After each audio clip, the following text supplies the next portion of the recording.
저는 이제 러시아에서 선교하고 있는 류희준 선교사고요. 한 한 11년 정도 됐습니다. 선교를 하고 있고, 처음엔 우스비스크라는 그 소도시에 가서 선교를 하다가 한 6, 7년 정도 전부터 지금의 시골에 있는 시골 지역으로 가서 시비르츠바라고 시골에서 선교 사역을 하고 있습니다. 먼저 러시아 상황에 대해서 좀 간단하게 말씀을 드리겠습니다. 러시아의 종교가 뭔지 아세요? 러시아는 정교회입니다. 정교회. 들어보셨나요? 정교회. 정교회는 우리 한국에는 이제 개신교와 천주교가 많이 있죠. 정교회는 거의 없는데 한국에도 정교회인들이 있습니다. 소수지만 있습니다. 정교회 그 성당도 있고, 근데 정교회는 좀 천주교와 비슷한데 천주교의 특징은 우리가 알듯이 어떤 이렇게 조각상 같은 거를 이렇게 해놓고 그거를 좀 숭배한다고 할까? 좀 그런 경향이 있는데 정교회의 가장 큰 특징은 이콘이라고 해서 그림을 성화를 숭배를 합니다. 그들은 성화를 숭배하지 않는다 그러는데 우리가 봤을 때는 성화를 숭배합니다. 그래서 교회 같은 데도 다 이렇게 성화가 다 그려져 있어요. 예를 들어서 뭐 야곱의 사닥다리라든지 베드로나 뭐 이런 성인들의 우리는 뭐 베드로를 잘 성인이라고 하진 않지만 그들은 이제 그렇게 말을 합니다. 그런 그림들이 거기 그려져 있고 그들을 통해서 왜 그걸 그려놓냐? 그들을 통해서 우리가 예배 드릴 때 하나님을 만난다는 것입니다. 그러니까 좀 비성경적이죠. 우리는 예수 그리스도를 통해서 하나님을 만나는데 그들은 그런 성인들을 통해서 하나님을 만난다고 하니까 비성경적이고 또 집에도 이런 성화들을 붙여놓습니다. 우리나라 지금 액자같이 해가지고 붙여놓고 그냥 이제 그림을 붙여놓기도 하고 차에도 붙여놓고 이 성인들이 베드로, 바울 또 그 이후에 또 이제 교부들 그 후에 그 제자들이 있잖아요. 그분들이 나와 우리 가정을 지켜준다고 말을 합니다. 그러니까 기복주의적인 신앙이죠. 정말 우리 인격적으로 예수님을 만나는 그런 게 아니라 기복주의적인 그런 신앙을 가지고 있습니다. 정교회인이 얼마나 되냐면 러시아의 정교회인이 한 75% 정도 그 정도 되고 있고요. 그런데 이제 정교회와 정부가 이제 결탁을 해서 개신교를 이단으로 몰아가고 있습니다. 그래서 우리 선교사님들이 선교하기 힘든 그러한 법이나 여러 가지 그런 것들을 제정을 하고, 그리고, 이런 그 홍보를 합니다. 개신교 이단이라고 학교에서도 가르치고, 매스컴으로도 홍보를 하고, TV 같은 걸로 또 홍보를 하기 때문에, 이 러시아인들은 많은 사람들이 우리 교회를 이단으로 생각을 합니다. 우리가 신천지나 여호와의 증인을 이단으로 생각하듯이 그런 상황에서 우리는 선교를 하고 있습니다. 우리는 굉장히 소수예요. 그러니까 신천지가 우리 개신교회에 비하면 굉장히 소수이듯이 우리는 한 1% 정도 개신교 신자들이 1%도 안 되는 그러한 상황이 있습니다. 선교사님들이 열심히 선교를 하고 있지만 여러 가지 막혀 있는 부분들이 많이 있기 때문에 잘 이렇게 부흥이 일어난다거나 이런 것들이 좀 많이 어려운 그러한 상황입니다. 또 알코올 중독자나 마약 중독자가 굉장히 많습니다. 그리고 초등학생이 술, 담배 하는 경우도 많이 있고요. 제가 가장 놀랐던 것은 엄마들이 유모차를 이렇게 끌고 나와서 애기가 거기 타고 있는데 어, 가게 앞에 세워놓고 마트 앞에 세워놓고 그래서 담배를 피우고 있는 거예요. 바로 애기 있는데 그 앞에서. 우리나라에서는 상상도 할 수 없는 일인데 처음에 그걸 보고 많이 충격을 받았습니다. 근데 뭐 늘상 있는 일이라 그 다음부터는 별로 충격을 안 받았는데 그 정도로 이제 술, 담배, 마약 이런 것들을 많이 하고 있습니다. 임신했을 때도 술을 마셔요. 우리처럼 도수가 약한 그런 게 아니라 러시아 술이 뭐죠? 네, 보드카죠. 다 들어보셨죠? 굉장히 셉니다. 우리나라 그 무슨 술보다도 훨씬 셉니다. 네. 그런 술을 많이 마시고 또 술, 담배, 마약에 많이 빠져 있습니다. 그래서 이제 정상적이지 못한 아이가 태어날 때가 많아요. 좀 이렇게 정신이 선명하지 못한다거나 조금 정신지체 같은 성향이 있거나 그런 아이가 태어나는 경우도 많이 있습니다. 이혼과 재혼을 굉장히 많이 합니다. 굉장히 깨어진 가정이 많고 깨어진 가정이 아닌 가정, 그러니까 건강한 가정, 친엄마, 친아빠, 그리고 형제들이 그 친엄마, 친아빠의 자녀들인 경우 그런 경우가 거의 없어요. 한 집에 살아도 뭐 아빠가 새아빠거나 엄마가 새엄마거나 형제들도 같이 저는 이제 처음에 가서 같이 사는 그 자녀들은 다 엄마 아빠의 자녀들인 줄 알았는데 그 집에 사는 아니더라고요. 다른 엄마의 자녀들이라든가 다른 아빠의 자녀들이라든가 아니면은 이렇게 섞여 있어요, 막. 그래서 정말 엄마, 아빠, 그 친자녀들 이렇게 사는 경우는 거의 찾아보기가 힘듭니다.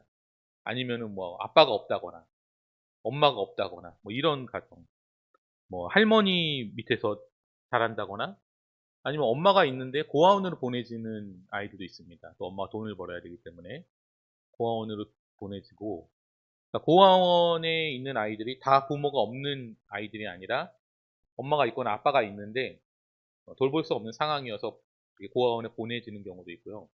아니면은 그냥 이렇게 버리다시피 해서 그렇게 엄마 아빠가 있음에도 불구하고 엄마나 아빠가 있음에도 불구하고 이렇게 가는 경우들도 있습니다.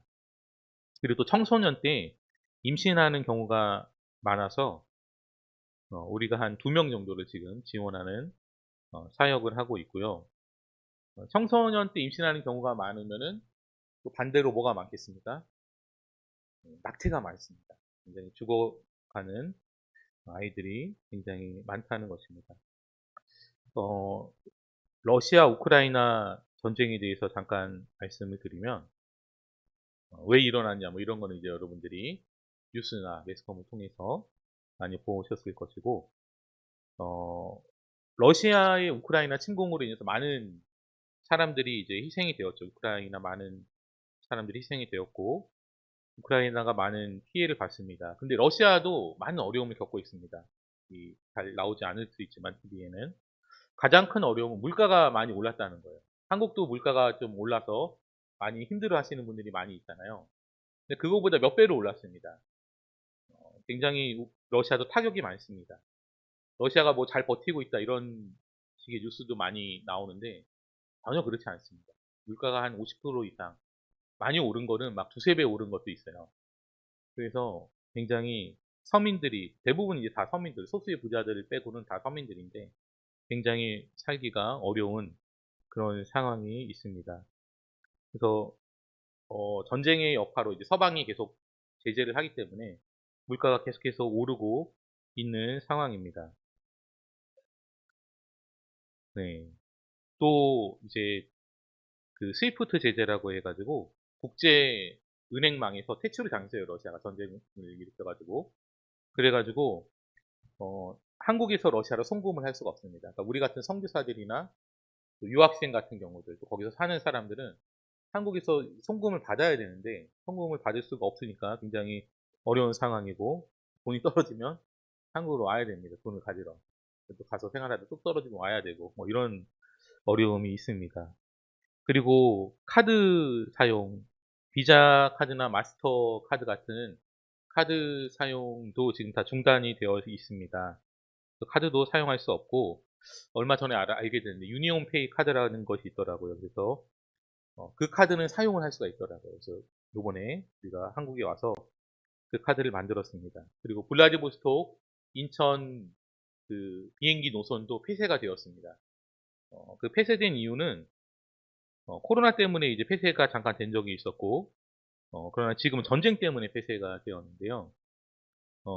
전쟁으로 인해서 그 보험 회사들이 보험을 들지 않으려고 해요. 러시아 비행기에 대해서.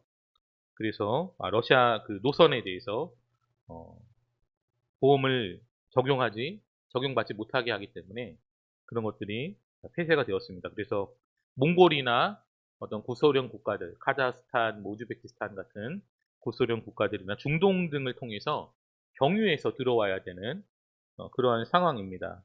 그래도 감사하게 이제 배가 생겼어요. 블라디보스톡에서 동해시로 왔다 갔다 하는 대가성에서 일주일에 한 번씩 운행을 하고 있습니다. 그래서 저희도 그 배를 타고 1박 2일 동안 배를 타고 들어왔습니다. 우리 자녀가 4학년, 2학년인데 같이 가족이 다 같이 들어왔고, 또 나갈 때도 직항 비행기가 없기 때문에 또 배를 타고 1박 2일 동안 또 러시아로 가야 됩니다. 또 지금 러시아 상황이 어떠냐면은 가짜 뉴스를 유포하면은 벌금형이나 15년 징역형이나 또 3년 노동형에 처할 수 있습니다. 가짜 뉴스가 뭐냐면은 이 전쟁으로 인해서 러시아를 안 좋게 말하는 모든 그런 진실된 보도들이 가짜 뉴스라는 거예요. 예를 들어서 러시아가 우크라이나를 침공했다. 침공. 이거 가짜 뉴스입니다. 러시아가 전쟁을 시작했다. 이것도 가짜 뉴스입니다. 그러니까 러시아의 뭔가 불리한 뉴스들, 그런 소식들은 다 가짜 뉴스로 묶어놔 버렸습니다. 그래서 그런 말을 하게 되면은 벌금을 부과한다거나 15년형까지도 받을 수 있어요. 징역형을. 그리고 3년 노동형에 처해질 수가 있습니다. 그러니까 굉장히 무시무시한 거죠. 그래서 우리도 전쟁이라는 용어를 잘 사용합니다. 아니, 그러면 러시아 사람들은 무슨 용어를 사용합니까? 러시아에서는 특별 군사 작전이라고 말을 하게 돼 있어요. 그래서 그 우크라이나의 동부 지역에 친러 성향의 주민들이 많이 있는데, 이 친러 성향의 주민들을, 선량한 주민들을 우크라이나 민족주의자들이, 극우주의자들이 탄압을 한다는 거예요. 그래서 그 탄압으로부터 이 친러 성향의 주민들, 선량한 주민들을 해방하기 위해서 특별 군사 작전을 벌이고 있는 것입니다. 러시아 입장에서는.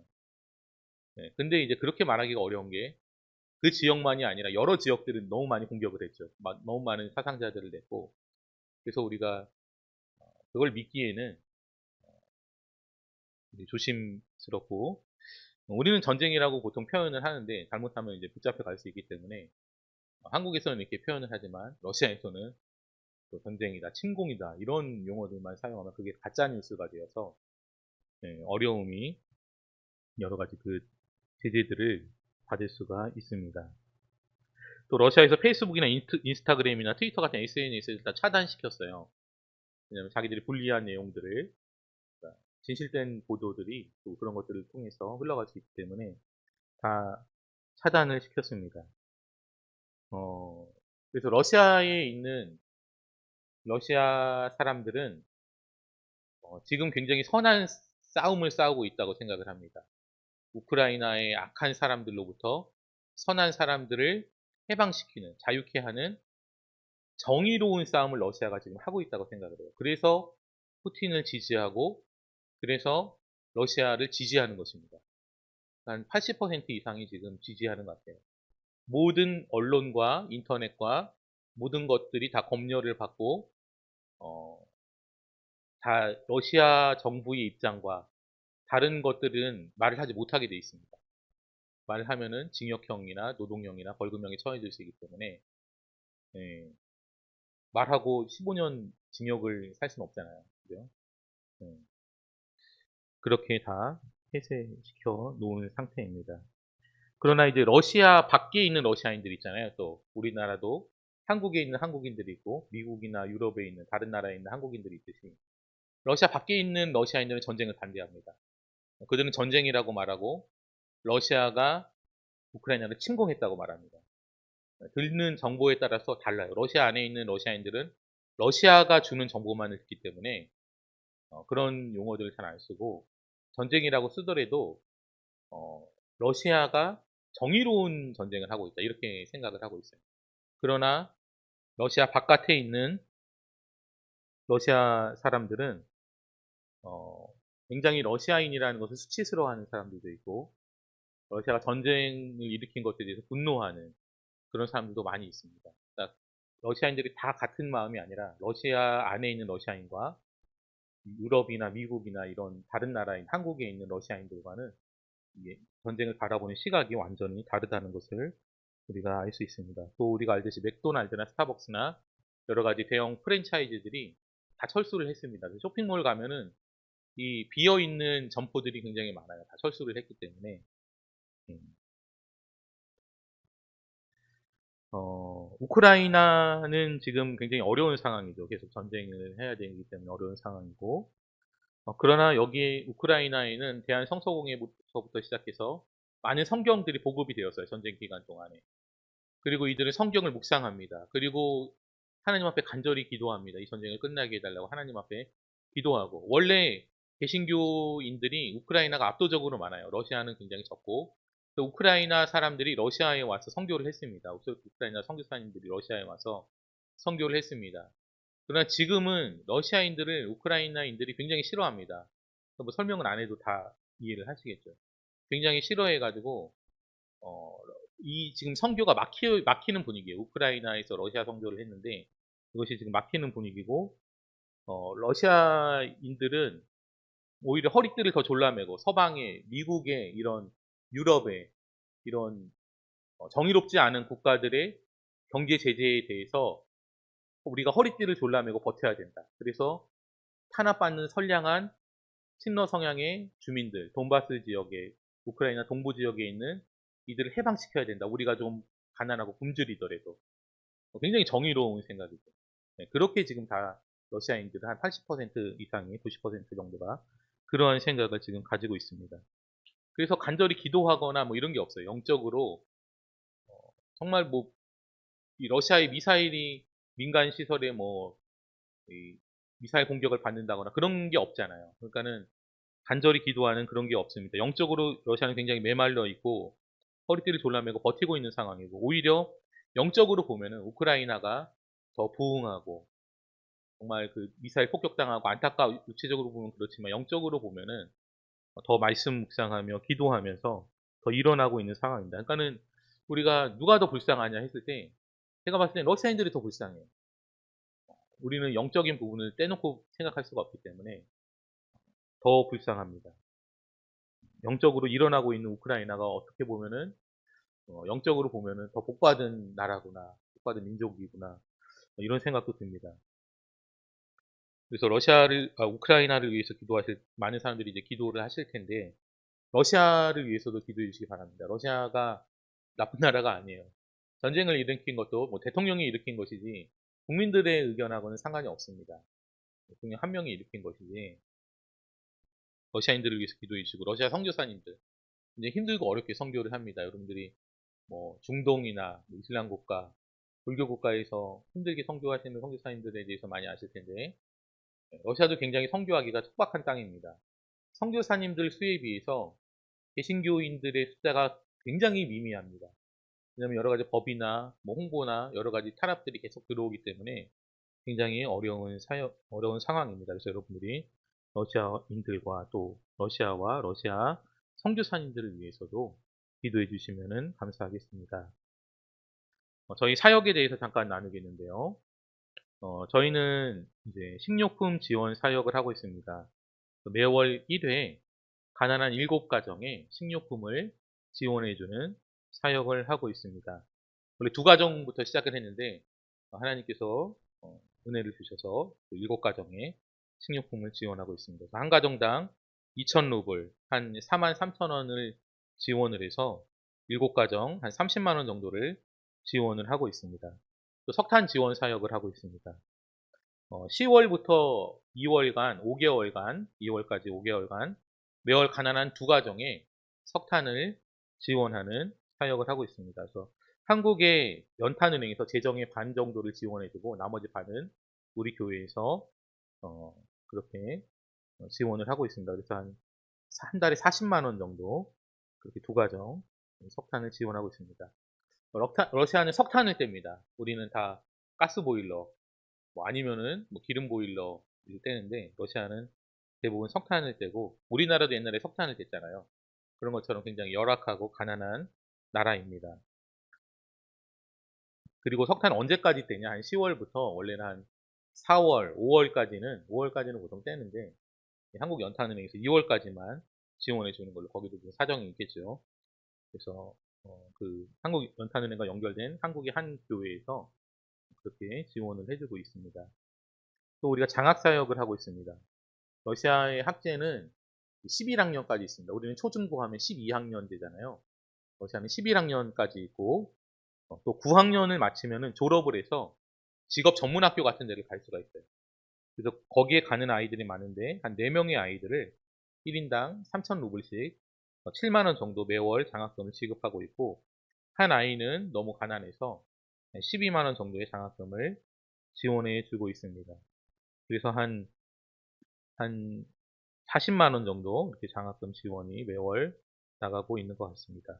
또 우리가 고아원 사역을 하고 있습니다. 거기서 우리가 있는 지역에서 한 30분 정도, 25km 정도 북쪽으로 가면은 체드니 고가라는 곳에서 고아원이 있는데, 거기에 이제 버려진 아이들을 위해서 우리가 한 달에 한 번이나 2번 정도 방문을 해서 간식과 선물을 나눠주고, 갈 때마다 이제 간식과 선물을 나눕니다. 그리고 게임할 때도 있고, 또 복음 팔찌 이런 성경적인 그런 프로그램을 진행하기도 합니다. 그리고 얼마 전까지는 이제 예배도 드리고 말씀도 전하고 막 했는데 어느 순간 이게 못하게 됐어요. 그래서 단절이 됐고, 다시 할 수 있게 되기를 기도해 주시면은 너무 감사하겠습니다. 그 아이들이 그 시간 말고는 복음을 전할 때가, 복음을 접할 수 있는 기회가 거의 없습니다. 그래서 그 가난하고 불쌍한 아이들을 위해서 여러분이 기도해 주시면은 감사하겠습니다. 또 우리가 매해 여름 캠프를 하고 있습니다. 여름 성경학교를 매년 하고 있는데요. 한국의 단기팀이, 한국 교회에서 단기팀이 한 개, 2개 팀 정도가 옵니다. 그러면은 러시아 방학이 6월부터 8월까지가 초중고 방학이에요. 겨울 방학은 굉장히 짧고 한 3주 정도 되고 짧고, 여름 방학이 한 6, 7, 8월 길죠. 우리 한국 아이들이 들으면 아마 부러워할 텐데, 왜 이렇게 긴가 제가 생각해 봤는데, 러시아인들이 더위를 못 견딥니다. 추위는 그런 대로 좀 견디는데 더위에 굉장히 약해요. 그리고 학교에 뭐 에어컨 시설이 있는 것도 아니고, 석탄 떼는데 무슨 에어컨을 틀어주겠습니까? 선풍기나 있으면 다행인데 선풍기도 없는 것 같고. 네, 그래서 하여튼 여름 방학이 깁니다. 그래서 여름 방학 동안에 한 개 팀, 2개 팀 정도 와가지고 우리가 여름 성경학교를 하는데요. 이번에는 우리 교회 자체적으로 여름 성경학교를 했어요. 지금은 전쟁이나 코로나 때문에 오기가 힘든 상황이라서 지금도 올 수는 있습니다. 배 직항이 있기 때문에 한국의 단기팀이 올 수 있습니다. 근데 이제 여러 가지로 이제 비용도 굉장히 비싸요. 배도 지금 배값이 많이 올라서 배값도 비싸고, 또 여러 가지 쉽게 올 수 없는 상황이어서 우리 자체적으로 이렇게 여름 성경학교를 진행을 했습니다. 그래서 어떻게 했냐면은, 네, 이렇게 우리가 한 50명 정도 이렇게 와서 여름 성경학교를 했어요. 단기팀이 오면은 보통 요즘에 많이 와서 6, 70명 정도 옵니다. 그래서 한 10명 정도, 10명, 20명 정도 좀 줄어들었는데, 그래도 시골 교회에서 이 정도 모이면은 굉장히 많이 모인 것입니다. 이렇게 어린이 전도협회가 연합으로 해도 이렇게 50명 정도 모이기가 힘듭니다. 네, 이렇게 여성교를 진행을 했습니다. 이건 이제 밥 먹는 마카로니, 밥 먹는 거고, 선물을 우리가 또 줘서 저학년 아이들은 물총을 선물을 줬고, 한 그 위로는 그 배에다 매는 그런 작은 가방 같은 거를 선물로 줬고, 큰 아이들은, 청소년 아이들은 배낭을 선물로, 백팩 같은 것을 선물로 주었습니다. 이건 이제 끝나고 아이스크림 먹는 아이들이 제일 좋아하는 시간 같은데, 네, 아이스크림 제가 사러 다닙니다. 제가 사고 와서 아이들을 나눠줍니다. 아이들이 저를 기다립니다. 네, 저를 기다리기보다는 아이스크림을 기다립니다. 네, 네. 가운데 서 있는 애는 우리 아들입니다. 우리 아들만 말을 안 듣습니다. 농담이고요. 네. 여러분도 혹시 또 기회가 되고 상황이 된다면 우리 배곡 드림교회에서도 와서 같이 이렇게 여성성학교 하고 여러분 기도하시면서 하시면 좋을 것 같습니다. 네, 감사합니다. 여기까지가 이제 보고였고요. 이제 말씀을 전하도록 하겠습니다. 오늘 본문 말씀에서는 2가지 문이 나옵니다. 그렇죠? 어떤 문이 나오죠? 멸망으로 인도하는 문이 나오고 또 생명으로 인도하는 문이 나옵니다. 여러분 중에 혹시 멸망으로 인도하는 문에 들어가고 싶은 분이 계십니까? 네, 아마 없으실 거라고 생각합니다. 우리 모두는 생명으로 들어가는 문에 들어가고 싶어 합니다. 그런데 실상은 어떻습니까? 여러분은 넓은 문으로 들어가 넓은 길로 가고 계십니까? 좁은 문으로 들어가 좁은 길로 가고 계십니까? 많은 사람들이 생명으로 인도하는 문으로 들어가서 생명을 얻고 그렇게 살아가고 싶어 하지만 실제로는 넓은 문으로 들어가 넓은 길을 걷는 사람들이 많이 있다는 것입니다. 우리는 어떤지, 나는 어떤지 잘 점검을 해보아야 합니다. 좁은 문으로 들어가 좁은 길을 걷고 있는가? 넓은 문으로 들어가 넓은 길을 걷고 있는가? 나는 어떻게 하고 있는가? 이것을 잘 생각을 해봐야 됩니다. 넓은 문, 넓은 길은 어떻습니까? 우리에게 편안함과 안락함을 줍니다. 뭔가 굉장히 매력적이에요. 그죠? 거기는 출세와 성공이 있습니다. 부귀와 번영도 있습니다. 세상적인 쾌락도 있습니다. 굉장히 넓습니다. 좋습니다. 좋아 보입니다. 그에 반해 좁은 문과 좁은 길은 어떻습니까? 그 문은 예수님께서 들어가신 문입니다. 그 길은 예수께서 걸어가신 길입니다. 사람들이 가려하지 않는 고난의 길, 순종의 길, 십자가, 죽음의 길을 예수님께서는 걸어가셨습니다. 우리가 본받고 따라가야 할 길이 바로 예수님께서 걸어가신 이 고난의 길이라는 것입니다. 베드로전서 2장 21절 말씀을 우리가 한번 같이 읽어보도록 하겠습니다. 시작. 이를 위하여 너희가 부르심을 받았으니 그리스도도 너희를 위하여 고난을 받으사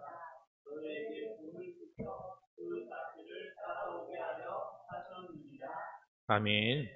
네. 예수님은 우리에게 예수님께서 걸어가신 그 자취를 따라오게 하셨습니다. 그러한 본을 보여주셨습니다. 어떤 본을 보여주셨습니까?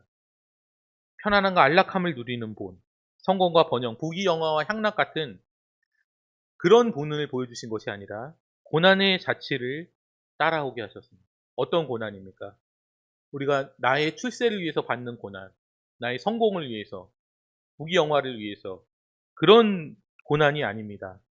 그냥 인생 살면서 오는 고난이 아니라 하나님의 나라와 하나님의 영광을 위해 받는 고난의 자취를 따라오게 하신 것입니다. 예수님 하나님의 나라와 그분의 영광을 위해서 고난 받으셨지만 뒤로 물러가지 않으셨습니다. 죽기까지 순종하셔서 결국 십자가에 피 흘려 돌아가셨습니다. 우리 빌립보서 2장 8절 말씀을 같이 읽어보도록 하겠습니다. 시작.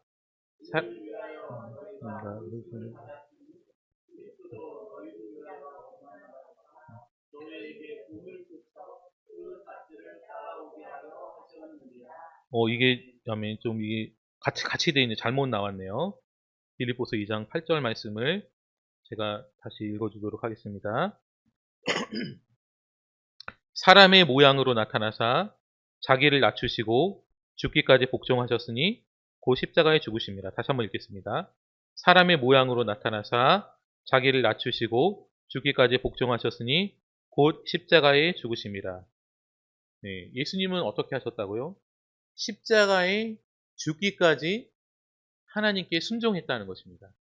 이게 우리가 우리가 따라야 할 예수님의 고난의 자취라는 것입니다.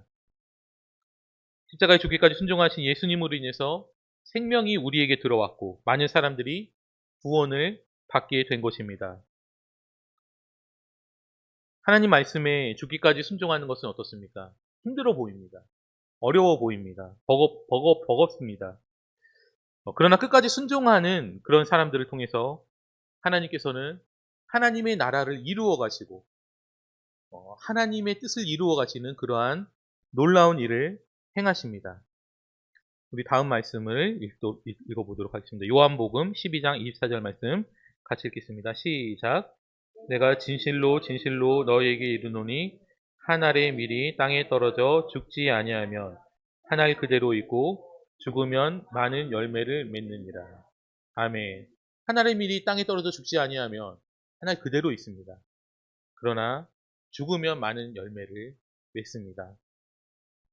여러분을 통해서 많은 열매들이 맺혀지고 있습니까? 아니면 열매가 맺혀지지 않고 있습니까?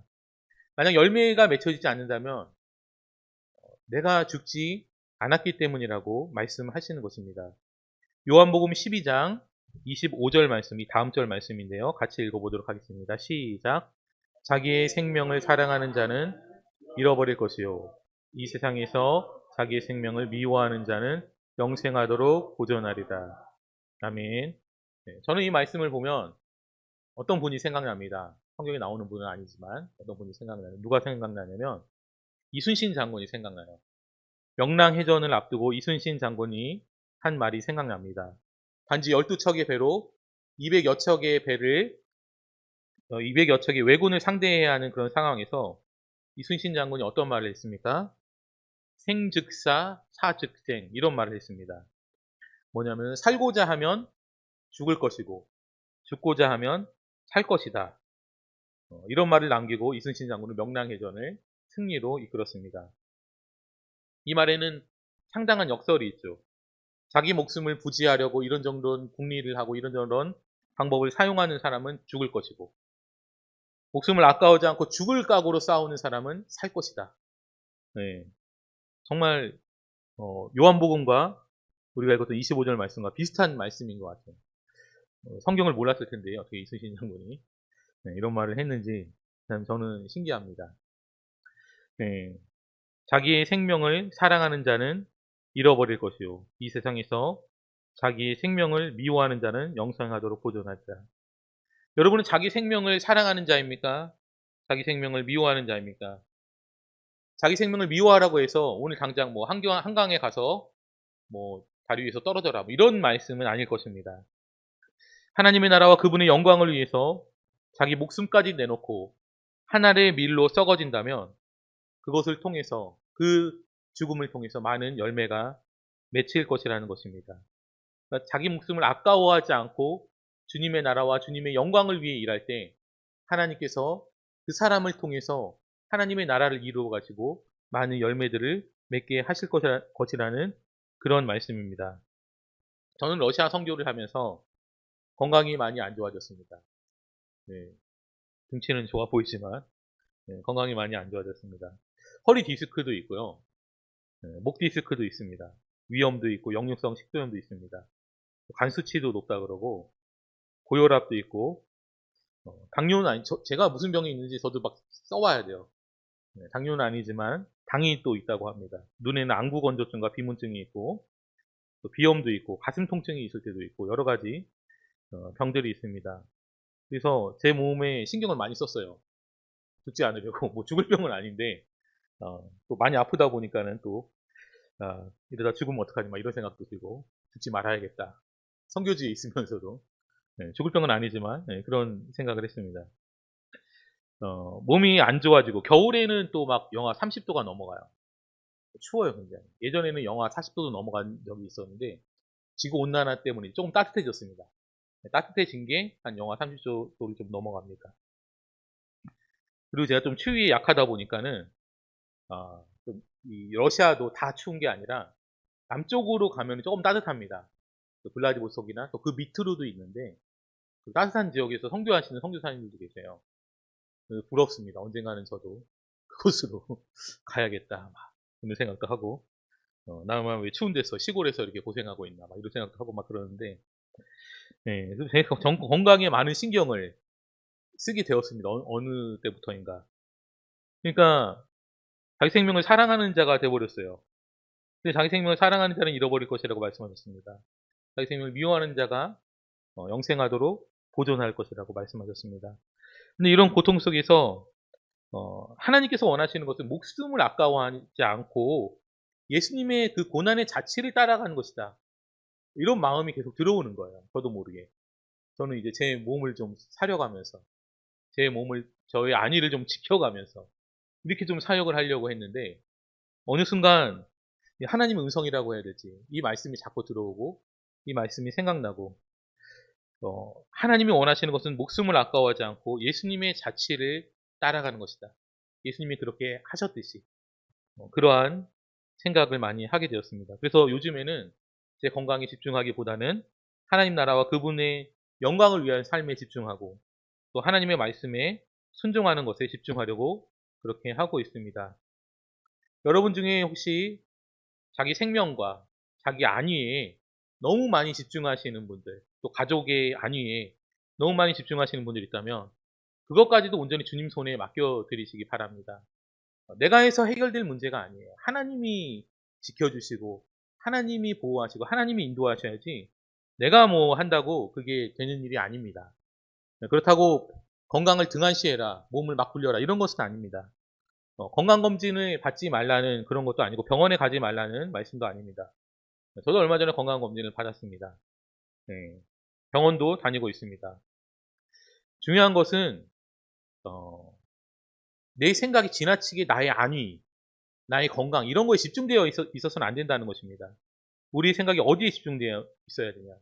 하나님 나라와 하나님의 영광에 우리의 생각이 집중되어 있어야 한다는 것입니다. 그래서 하나님의 나라와 하나님의 영광을 위해 하나의 밀로 썩어져 내가 죽는다 해도 나는 기쁘다. 이런 마음에까지 우리가 그냥 지식적으로만 알고 있는 것이 아니라 내 마음이 내 심장이 그렇게 움직이도록 우리가 해야 한다는 것입니다. 하나님의 나라와 그분의 영광을 위해 하나의 밀로 썩어져 죽어도 기쁘다는 마음이 우리 안에 풍성하게 일어나야 한다는 것입니다. 빌립보서 말씀 3장 12절에서 14절 말씀인데요. 우리 같이 읽어보겠습니다. 시작. 내가 이미 얻었다 함도 아니요 온전히 이루었다 함도 아니라 오직 내가 그리스도 예수께 잡힌 바 된 그것을 잡으려고 달려가노라. 형제들아 나는 아직 내가 잡은 줄로 여기지 아니하고 오직 한 일, 즉 뒤에 있는 것은 잊어버리고 앞에 있는 것을 잡으려고 표대를 향하여 그리스도 예수 안에서 하나님이 위에서 부르신 부름의 상을 위하여 달려가노라. 아멘. 네. 우리가 예수님을 본받아라 이러면은 좀 어려울 수 있어요. 그죠? 예수님은 뭐 하나님이고 나는 하나님이 아니니까. 그러나 믿음의 사람인 사도 바울은 어떻게 했습니까? 네.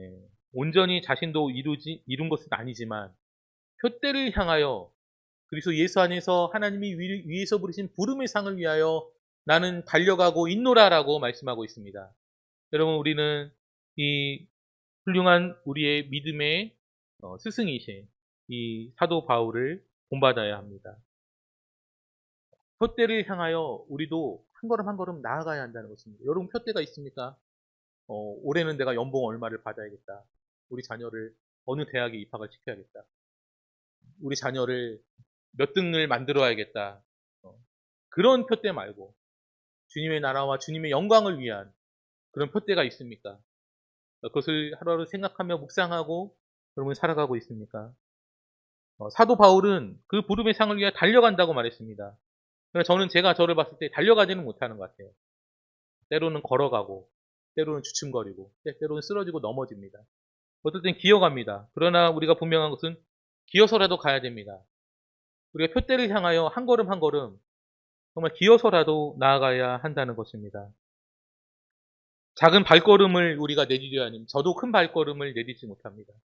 사도 바울처럼 막 큰 족적을 남기지 못합니다. 그러나 작은 발걸음이라도 기어서라도 표대를 향하여 위에서 부르신 부름의 상을 위하여 우리가 한 걸음씩 나아가야 합니다.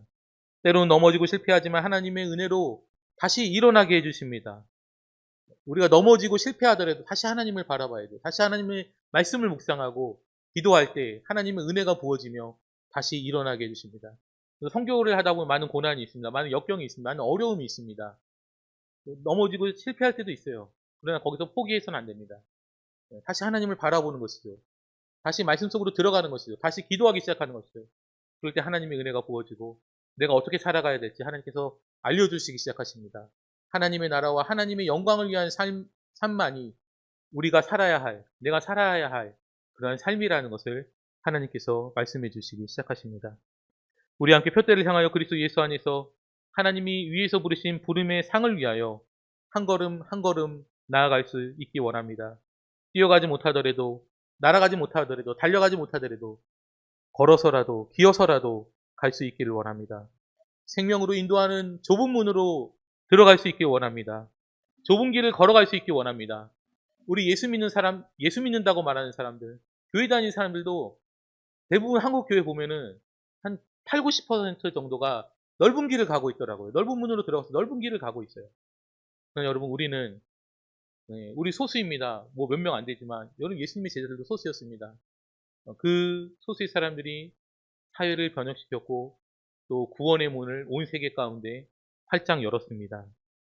여러분 우리도 소수이지만 작지 않습니다. 우리가 하나님의 나라와 하나님의 영광을 바라보며 예수님이 걸어가신 그 고난의 자치, 순종의 자체를 따라가기 시작하면 우리는 결코 작은 숫자가 아닙니다. 하나님께서 베드로 한 사람, 바울 한 사람을 통해서 놀라운 일을 했듯이 우리 몇 사람 안 되지만 또 영상으로 보시는 분들도 계시겠지, 예배 드리시는 분들도 계시겠지만 이런 분들을 통해서 우리가 이런 길을 가기로 결정하고 결심하고 다짐하면서 나아갈 때 하나님께서 우리를 통해서 놀라운 일을, 하나님 나라의 일을, 하나님의 영광을 드러내는 일을 하실 것입니다. 내 한 목숨 부지하는 것에 집중하기보다 하나님 나라와 그분의 영광을 위해 내 한 목숨 바치는 데까지 나아갈 수 있는 저와 우리 사랑하는 대곳 드림교회 성도님들 다 되시길 주님의 이름으로 축복합니다. 아멘. 기도하겠습니다. 좋으신 아버지 하나님 감사합니다. 부족한 종을 세우셔서 말씀을 전하게 하신 감사드립니다. 부족한 종이 잘못 전한 말씀이 있다면 땅에 떨어지게 하여 주시고 오직 하나님의 말씀만이 참된 진리만이 우리의 마음에 새겨져 30배, 60배, 100배 열매 맺게 하여 주시옵소서. 하나님 나라 영광을 위해 좁은 길로 들어가 예수 그리스도의 고난의 자치, 순종의 자치, 십자가 죽음의 길을 갈 수 있는 그것을 기뻐할 수 있는 저희 되게 하여 주시옵소서. 그 길이 결국엔 영광의 길로 연결되며 부활의 생명의 길로 연결되어 오니 우리가 예수님의 부활에 참여하기 위해서 그 고난에도 참여할 수 있는 죽음에도 참여할 수 있는 저희들이 되게 하여 주시옵소서. 감사드리고 예수님의 이름으로 기도드립니다. 아멘.